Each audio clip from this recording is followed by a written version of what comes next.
given the shooting in Florida, do you guys feel safe at school? Well, like my school today, they're like, last year we got a note that said that everyone was gonna die in like fourth lunch, and then that happened today as well. So there were like a bunch of police coming to our school, and then that we were gonna have like a lockdown, but I don't know. Yeah, me too. Me three. So what was that? Who else? Who said me too? I did. Like, yeah, there was like a note where like this, like, I guess he said that he was gonna like shoot up the school, and it was found in the library, and then the police came and nothing happened. Yeah. You had that happen to your school, Catherine? Yeah. It was really sad. I don't know. And Isabella, I missed the very beginning. So what was it? So what happened, Isabella? Well, like last year there was a note on like the girls' bathroom that said that everyone was gonna die in fourth lunch, and then today there was a note in like the media center saying that there was gonna be like a shooting in fourth lunch. So like everyone got scared, and yeah. Yeah, we go Wow. to the same school. Sorry, I forgot. Yeah. Who else among you said you had something happen? Oh, I go to the school too. I said me too. Okay. What do you think of that? What do you think? I don't know, because I don't think it was real. But like, if the fact that someone took the time to like write that and to scare people, I think, I don't know. I don't think it's something that they should like joke about and do that. Wow. It's serious. So both of you had that happen today. I had something too in my school, but it's way different from what happened to their schools. Wait, who was that? Deborah. Deborah. What happened, Deborah? So supposedly so today, there was like a kid supposedly, and he bought a BB gun to school today, which I don't know why, and then he like brought it out, and like someone like saw a video that he filmed it on Snapchat, and like he was in school with it, and then like the police came, and then we had like a stay put, so like no one's allowed to go in the classrooms or get out, so it wasn't officially a lockdown. So then the kid like tried to hide it in someone else's book bag, and then like the kid is like expelled now, like he's no longer going to school. And then was that in Norwalk? oh no, I go to Stratford. Oh, because something else, like Norwalk also had to stay in shelter. Yeah. And then like something, I think it was like, this wasn't like the only like that's happened before, but like there's been like last week, the same time that it happened in Florida, the shooting, we had a lockdown because there was something going on in the neighborhood around the school. How many of you think it's pretty easy for somebody to come into your school? Like, I want to see a show of hands.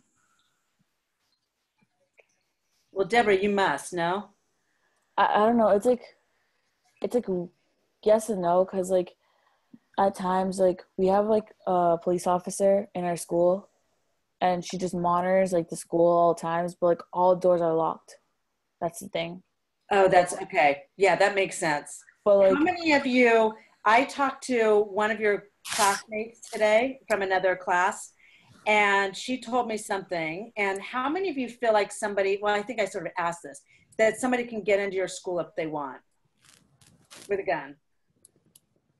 1, 2, 3, 4, 5, 6, probably most of you, like all of you, except for Deborah, because she knows it's all locked in. Well, for my school, because I go to boarding school and all my classes are in different buildings and I live in a dorm. Oh, right. The buildings itself, you can't get into without, like, hold on. Coming into your security, right? Without, like, a student key card. Right. But the campus itself, like, while we're...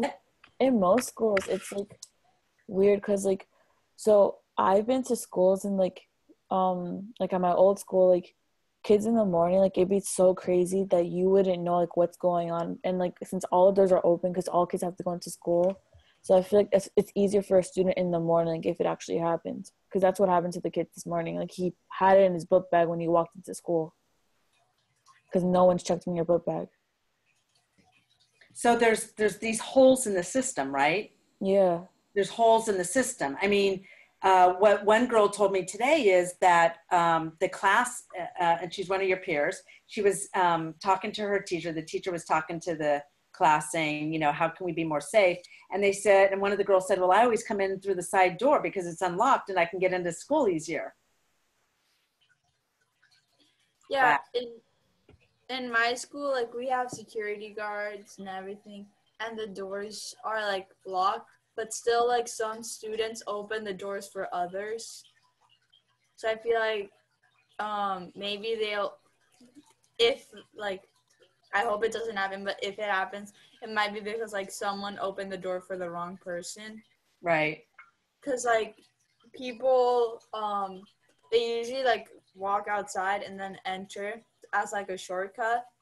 And, like, we've been told not to open the door for anyone, even though we know them. But no one really listens to that rule, and they open the door anyways for the people. Mm-hmm. Right. That's a very common thing. Yeah, Jillian. Well, just like this topic in particular, so I go to sleepaway camp, and a lot of my friends live in Florida, and actually, like a few people I knew were actually there, at that school, and just like I've been communicating with them, and just like it's like a really hard and really like terrifying experience, especially like I know there was a group of students who hid in a closet like with their teacher, and one of my friends was in there and was like texting her parents like I love you and like saying goodbyes, and like just having that experience, like thinking that like if you go out like there's no coming back, and like just hearing all of these different stories and different people and how like someone I knew, a young girl who was 14 I met for the first time was there, she was shot. So just like hearing that, and like especially it's one thing to hear that, but then it's another to think that that was in a school somewhere where it's supposed to be safe. That's what like we're told, is that school is our safe place. So like just hearing about like everything that happened, it's just been like really hard, and it's like personally it's just made me like rethink a lot of things as for like safety, and like what places are actually like what places I can actually say are safe. How many of you have actually seen kids where you feel like they need help, but you feel like they're not getting it? 1, 2, keep your hands up because I just want to see. Can't keep one. Okay, 1, 2, 3, 4, 5. Okay. Isn't that interesting? And it's scary, isn't it?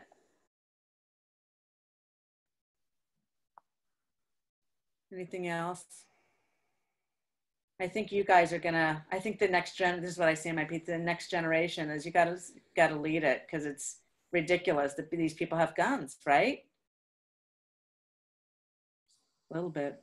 Yeah, Deborah, and then we'll hang up. Well, yeah, because like, so I take sociology like in my high school, and like it was like such like a weird thing, because like in that class we're like watching a documentary about like the NRA, so the National Rifle Association, and we were watching like about the Columbine high school shooting, and how actually like if I were to go to like a gun expo, I can buy a gun like at my age 17. If I go online, I can buy a gun, like. And then like it's weird because like on like I was walking home today, and then I passed a bus stop, and then it was weird because it was like it was like a little poster, and it was like which should be illegal, and then it was a girl holding a book in school, and then there's a girl outside, and she was like 9 years old, and she was holding like a gun, and it just like got me to perspective like how easy like it's so like for someone to get a gun nowadays.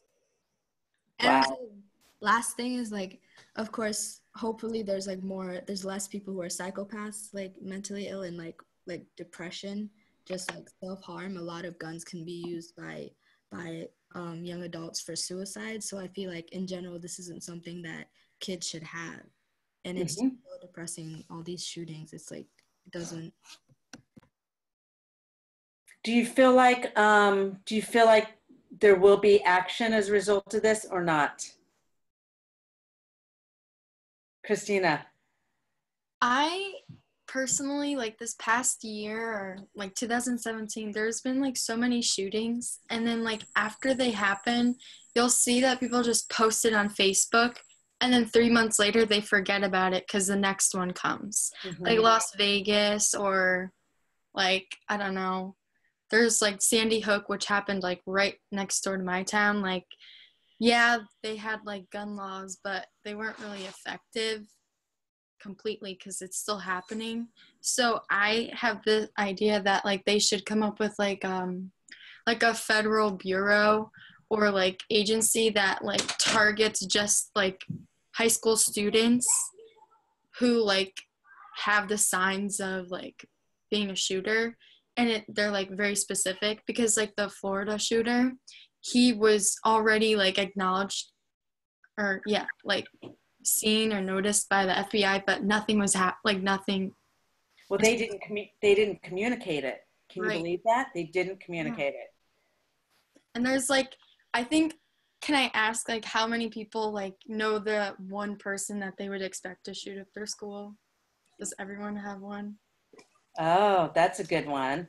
Because that's what people have been talking about. They're like, oh, it's either this kid or this kid in our school who would, be the one, which is really sad that that's like being mentioned, I think. I don't know. Yeah, same. Like, I feel they say that this has been like the 18th shooting this year, and we're only 2 months in. And I feel like every time a shooting happens, they're like, oh, we're going to make a change. We're going to make a change. Or like, oh, we're going to enforce gun laws. But they just talk and don't really put action in because they keep happening. And then there's like protests about it. And it's like the big talk for a while, but then it kind of just fades away until the next one happens. And then that's kind of, I mean, how many times does it have to happen so that people actually start acting instead of just talking? I agree. I couldn't agree with you more, you guys. It's just, there's just no excuse, right? You guys have so much to share, and some of you guys are coming up with solutions around this stuff. I've seen it over the last few months, dealing with teens with depression, that one-touch cell phone that I mentioned. It's just got to change. This is really good feedback. And I mean, you could see we're all like sitting here 20 minutes later after class, and we could have a whole, evening talking about this. I mean, God, wouldn't that be interesting to have a conversation live nationally? We just pushed it out, and we're going to have a teen conversation, and you guys are going to lead it. That's kind of interesting. Something for us to think about. If you guys, I'm going to let you go, but if you have any other ideas, email me directly, text me. I love you guys. Keep up the great work, and thank you for sharing such great stuff. Thank you. Okay, you guys. Good night. Bye. Good night. Bye.